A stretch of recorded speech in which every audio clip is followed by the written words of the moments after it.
he may be a former Buckeye, but Kirk Herbstreit, he's not about Ohio State being over the Dogs in these college football playoff rankings. Dean Legge, Ryan Curley. Ryan, Tuesday night, he was pretty adamant that the committee is putting Ohio State in over not just Georgia, but Michigan too. Yeah. And he's not about it. Tell me what you think your thoughts are on what he had to say. I kind of look. This is cheating a little bit. I think if what I think's going to happen happens this weekend, then we'll see what he thinks happened with the committee. I agree with him that Ohio State's probably the third or fourth best team in college football at this point in time from what we've seen. I think Michigan is probably going to win that head to head. I think they're a more complete team, even though we haven't seen them play against.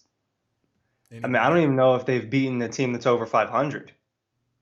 So, Rutgers and UNLV. well, Yeah, it's not a great there's slate for one. Michigan, but I mean, if you watch them play, they're really solid. Now, you know, Georgia's Georgia's most difficult game, I would argue. I guess people are going to say it was Auburn, but Missouri for me was probably their most challenging overall game, like for the entire 60 minutes, because they didn't make mistakes against Missouri, and Missouri kind of hung in there with them. You can't. I mean, Auburn, Georgia. If Georgia doesn't make mistakes against Auburn, they win that game 30-6 or something like that. So those 14 points that Auburn got a hold of were very important for them. But all that said, what will it be like when Michigan plays a really solid team? Now, look, Penn State is good. I don't think Penn State is beating Michigan, but it gives you the opportunity to watch Michigan on the road against a top 15 team or whatever Penn State is now. And, could they lose the game? They could, but they probably won't. Now, where were you going with if what you think happens this weekend? You're suspecting all of the top four teams win, and then Georgia Yeah, passes Ohio State? yeah, I suspect that Georgia and Michigan both win this week, and I think if that happens, depending on how Michigan plays, both of the teams could Could jump jump. Ohio State in But the do you college think, football playoff rankings. just to take the committees, so I don't think the committee's been so wackadoodle this year. I think last year I was just like, this doesn't make much sense. To take the committee's position going into the first week, so going into the first week, we didn't know Notre Dame would have three losses. Going into the first week, you could still say, well, Georgia hasn't played anybody because they've not beaten a top 25 team. I think they've beaten Florida, something like that. Well, we know Florida's not a top 25 team. Um, wasn't it? Isn't it completely acceptable to say Ohio State was our one? They've done nothing to go back. I mean, Ryan, they didn't play well against Rutgers, but they beat them by 19 on the road. I mean, Rutgers is not a horrible team. That was a road game in conference play. Are we now going to just, if you're not winning at the half, now you lose spots? That's my saying is, what did Ohio State do to lose the number one ranking this week? Was it only about because if that's the case, I don't think Ohio State did anything to lose the number one spot. I think people are being extremely harsh. This is a conference game on the road. They won it by almost 20, basically 20 points. That's a lot.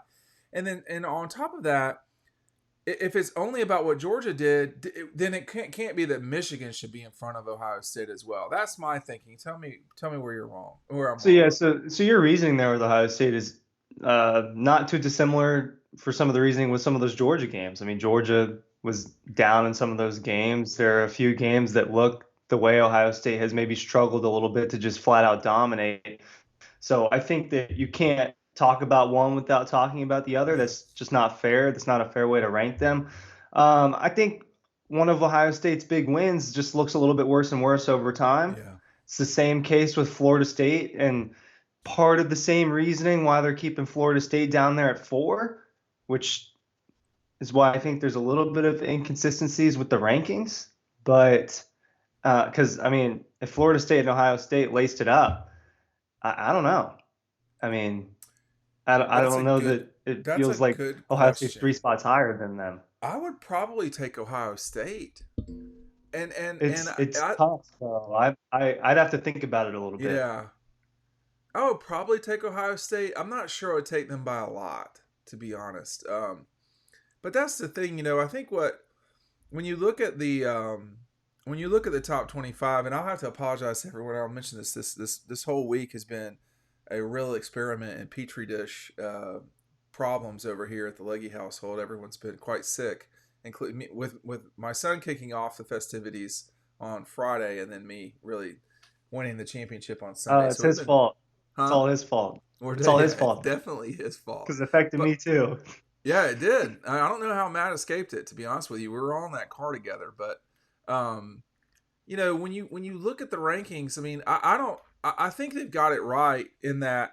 Well, the problem is always, what are we ranking here?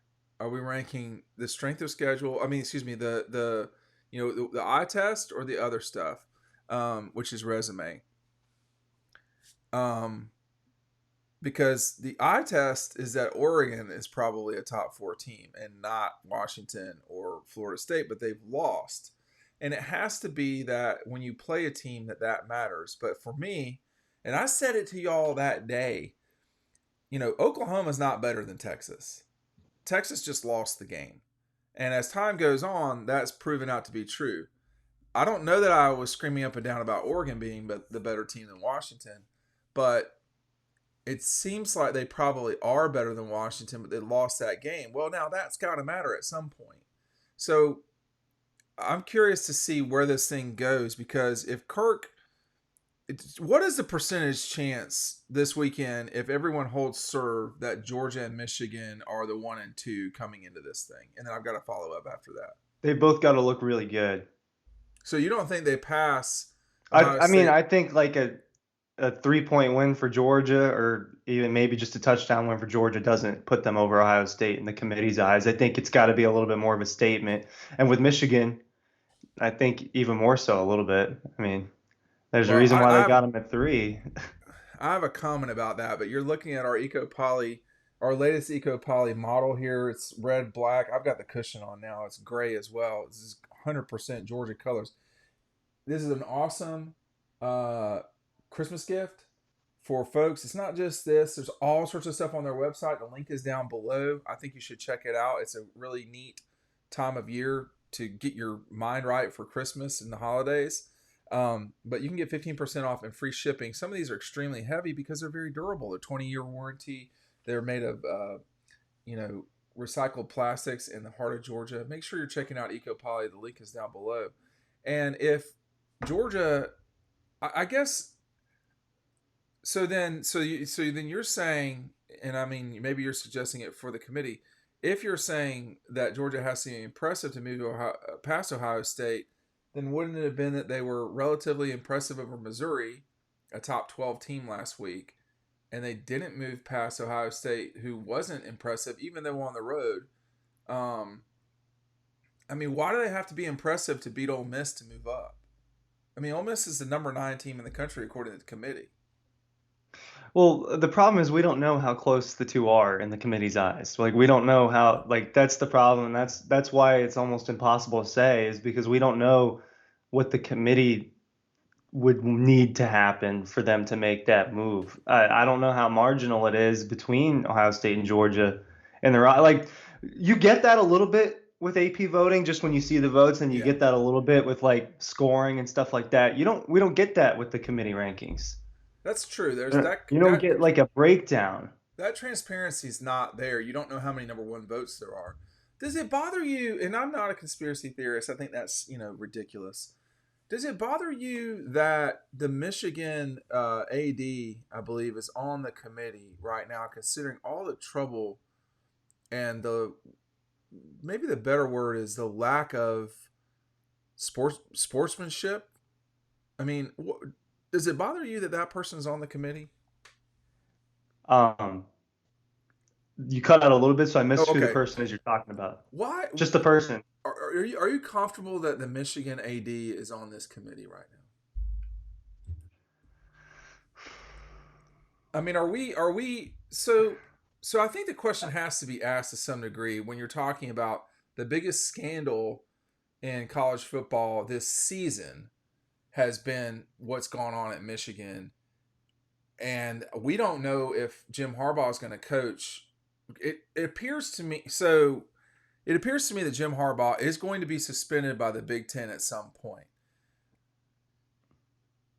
I don't know if he will actually not coach, because we're going to start getting into a massive legal battle between Michigan and the Big Ten. So that's going to be very curious to watch. But for the integrity of the college football playoff, can the AD from Michigan separate themselves from all the other voting? Now I know they leave the room and so forth, but are they leaving the room when it's a question, considering not that they're there because of Michigan and Ohio State and Georgia and all that. That's understood. We have to have someone in the room that, the Michigan AD being there I makes don't get how sense. you But leave the after all room of the during those. after all of the hold on for a second, because he's knocking on the door about to drive me crazy. If with everything that's been going on this year, does that person need to be on the committee?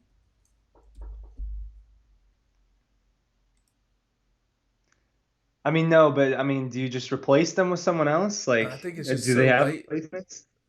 It's I so mean, late we're in the so far year, into this. I think that's a wrinkle if you add a new person to the thought process of it. I mean, you're actually changing the way the rankings are viewed by changing one of the people.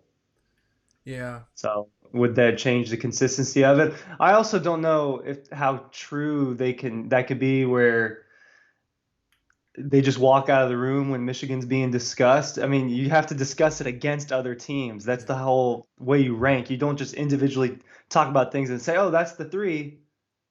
You Yeah. come up with that's the three by As a comparing it to 2 and 4. as a So person who's served on a board of trustees for a university, that's not. I mean, they can leave you the room can't all they just want. walk out when Yeah, I one thing mean, is discussed. we had our board of trustees meetings in the upstairs of our library, and the person had to leave the room. That just meant they were walking. It wasn't a gigantic library; they're just walking. In the library in the upper area, they don't go anywhere. And when you open the door, they're right there. Because they got to go back into the room. So I mean, it's just something you gotta.